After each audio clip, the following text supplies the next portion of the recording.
అందరినీ సమన్వయపరుస్తూ నడిపిస్తున్నటువంటి మరి ఆమెని దీపా వెంకట్ అంటే మరి చాలా చిన్నది, దీపమ్మ అంటే ఇంకొక రకం.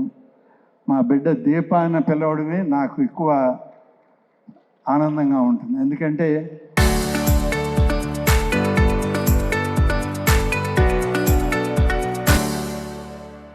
చిన్న బిడ్డ దగ్గర నుంచి చూసినటువంటి అమ్మాయి ఈరోజు ఒక ఉన్నత స్థాయిలో తండ్రి గౌరవాన్ని నిలబెడుతూ ముందుకు నడిపిస్తున్నటువంటి దీపమ్మ ఆహూతులైనటువంటి మిత్రులకు, పెద్దలకు, మీడియా ప్రతినిధులకు అందరికీ ప్రత్యేక ధన్యవాదాలు.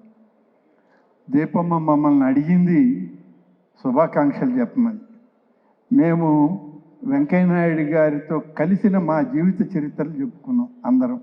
ఇప్పుడు నేను కూడా అదే పని చేయాల్సి వస్తుందేమో అని అంతా చేస్తే ఒక రకంగా ఉంటుందేమో, చేయకపోతే ఇంకొక రకంగా ఉంటుందేమో అని కొంత అందుకనే దీపంని అడిగా, ఏమ్మా శుభాకాంక్షలేనా, ఏమన్నా సమయం ఉందా అని. అన్న మీకేం లేదు అన్నది. కానీ చాలా కాలాతీతం అవుతూ ఉంది. వెంకయ్యనాయుడు గారితో అనుబంధం విద్యార్థి దశ నుంచే ఉంది. ప్రత్యేకంగా రేపటి తరానికి ఒకవేళ మేము ఏదైనా చెప్పాల్సి వస్తే సందేశం చెప్పాలి తప్ప ఇక్కడ ఉన్నటువంటి ఆహూతులకి అందరికీ వెంకయ్యనాయుడు గారికి మాకు ఉన్న అనుబంధం, ఆత్మీయత అనేక సందర్భాల్లో విడిపోయినటువంటి పరిస్థితులు అన్నీ కూడా అందరికీ తెలుసు, ప్రత్యేకించి చెప్పాల్సిన అవసరం లేదు. ఆనం వెంకటరెడ్డి గారిని వెంకన్న అని పిలిచేవాడు మన వెంకయ్యనాయుడు గారు. నేను 83లో మొదటిసారి ఎమ్మెల్యే అయినప్పుడు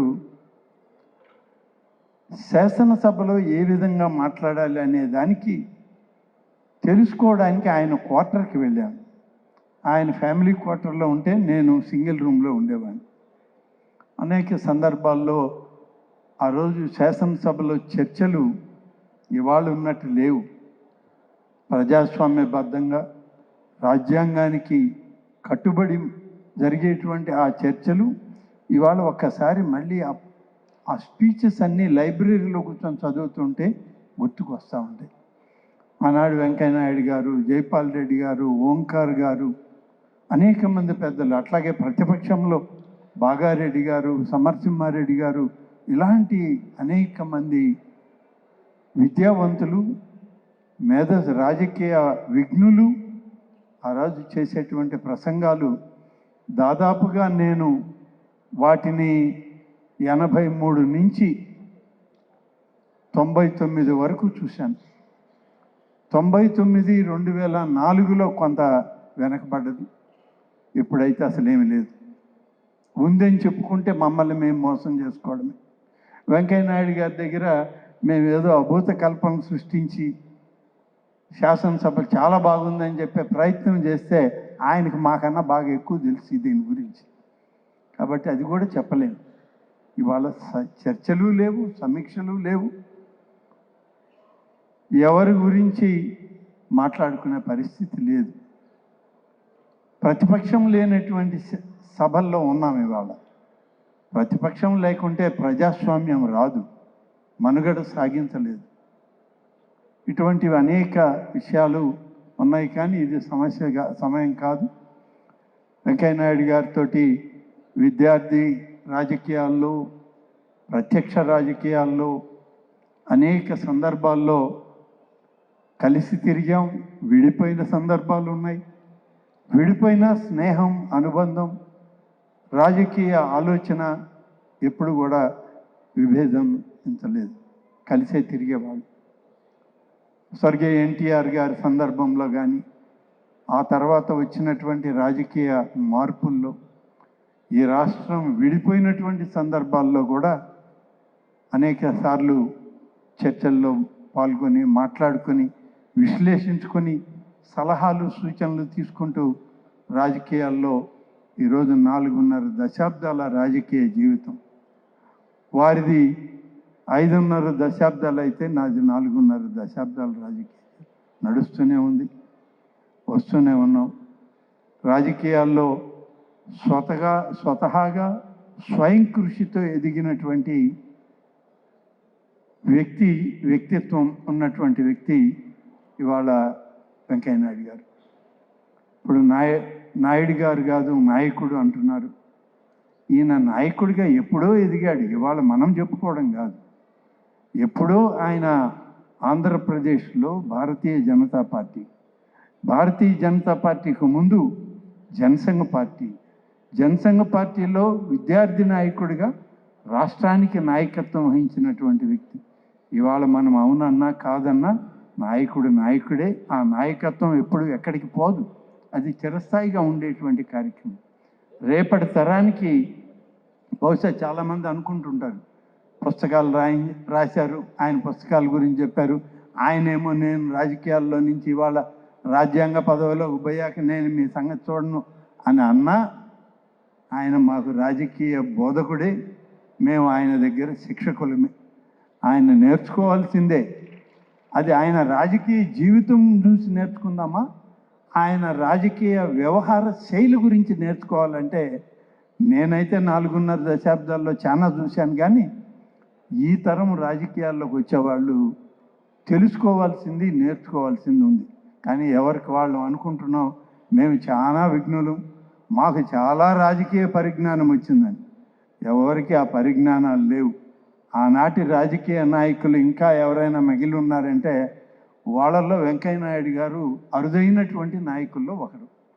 ఇంకా నేర్చుకోవాల్సింది, ఆయన నేర్పాల్సింది కూడా ఉంది. ఇప్పుడు మిమ్మల్ని నేను చూడనంటే ఎవరు వదులుకోరు. ఆయన నేర్పాల్సిందే, నేర్పించాల్సిందే, సూచించాల్సిందే, సలహాలు ఇవ్వాల్సిందే.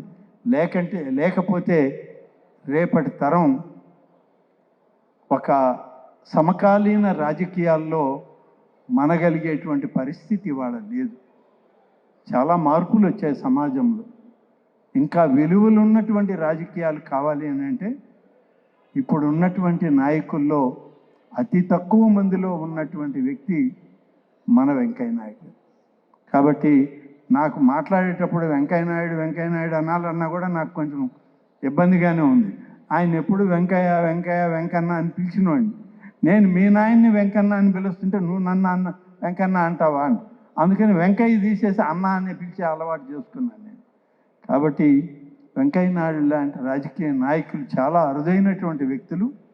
వారు ఏ పార్టీకి చెందినవారు అనేది కాదు, ఇవాళ రాజకీయాల్లో భవిష్యత్ తరాలకి ఒక రాజకీయ మహద్గ్రంథమే అని చెప్పాలి.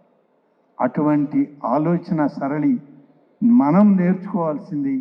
ముందు తరాలు అధ్యయనం చేయాల్సిన రాజకీయాల్లో ఇవాళ వెంకయ్య నాయుడు గారు చాలా దగ్గరగా చూసుకోవాల్సిన మనిషి. కాబట్టి ఇంతకన్నా నేను పెద్దగా ఆయన గురించి చెప్పాలంటే చాలా ఉంది.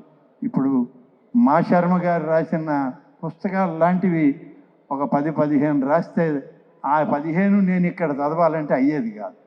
కాబట్టి పెద్దలు వెంకయ్య నాయుడు గారి ఆశీస్సులు రేపటి తరానికి ఉండాలని, రేపు రాజకీయాల్లో మేము కూడా రావాలి, రాజకీయాల్లో ఉండాలి అని తపించేవాళ్ళు, కోరుకునేవాళ్ళు ఒక ఆదర్శంగా తీసుకొని రాజకీయాల్లో ముందుకు నడిస్తే ఈ సమాజం హితవు కోరిన వాళ్ళు అవుతారు అని చెప్పి నేను ఈ సందర్భంగా చెప్తూ, వెంకయ్య నాయుడు గారి యొక్క రాజకీయ శైలి, ప్రజ్ఞా పాఠవాలు భవిష్యత్ తరాలకి ఇంకా అందించాల్సి ఉంది. ఆయన రిటైర్ అవుతారంటే నేనైతే ఆయన రిటైర్ అవుతాడని అనుకోను. రాజకీయాల్లోకి వచ్చిన వాళ్ళు ఊరికనే మేము అనుకుంటుంటాం బా చాలే అని, అదైతే మాత్రం కుదరదు. ఎందుకంటే ఎవరెవరు సలహా అడుగుతారు చెప్పాలి. చివరిగా ఒక విషయం, ఉషమ్మ నేను రాజకీయాల్లోకి వచ్చి ఎమ్మెల్యే అయ్యే రోజుకి మిలిటరీ కాలనీలో వీళ్ళిద్దరు ఉండేవాళ్ళు. అక్కడి నుంచి పరిచయం అయ్యి నేను 2 సంవత్సరాల్లోనే రాపూర్ నియోజకవర్గానికి మారితే నాకు ఎన్నికల ప్రచారం చేసింది ఉషమ్మ, వెంకయ్య నాయుడు గారు. ఆ గ్రామాలకు వచ్చి పాపం చోటపాలెం, మంగళగుంట, కసుమూరు, కనుపూరి గ్రామాలన్నిటినీ తిరిగి నాకు ఎన్నికల ప్రచారం, ఆ ఒక్క సంవత్సరమే కాదు, నేను రాపూర్లో ఉన్నంత వరకు ఆమె నాకు ఎన్నికల ప్రచారకర్తగానే ఉండింది. ఇవాళ ఉంటుందని అనుకున్నాను నేను. మామూలుగా ఇటువంటి సభల్లో ఉషమ్మ లేకుండా వెంకయ్య నాయుడు గారిని చూడలేము మనం.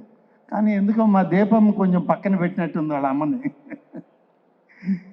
కాబట్టి ఆయన ఏదో సందర్భాల్లో ఆయన చాలా జోయల్గా చెప్తుంటాడు ఉషాపతిని, ఉపరాష్ట్రపతిని కాదు ఉషాపతిని.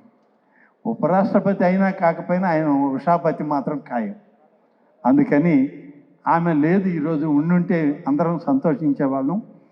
ఆమె కూడా చాలా సందర్భాల్లో చేదోడు వాదోడుగా ఉండి ఈ రాజకీయ ప్రస్థానంలో తను నీడగా నిలబడి వెంకయ్య నాయుడు గారి ఉన్నతికి పనిచేసినటువంటి ఒక మహిళ.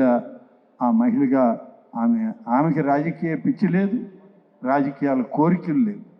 కానీ తోడు మాత్రం ఇప్పటి వరకు నడిచింది, ఇంకా నడవాలి.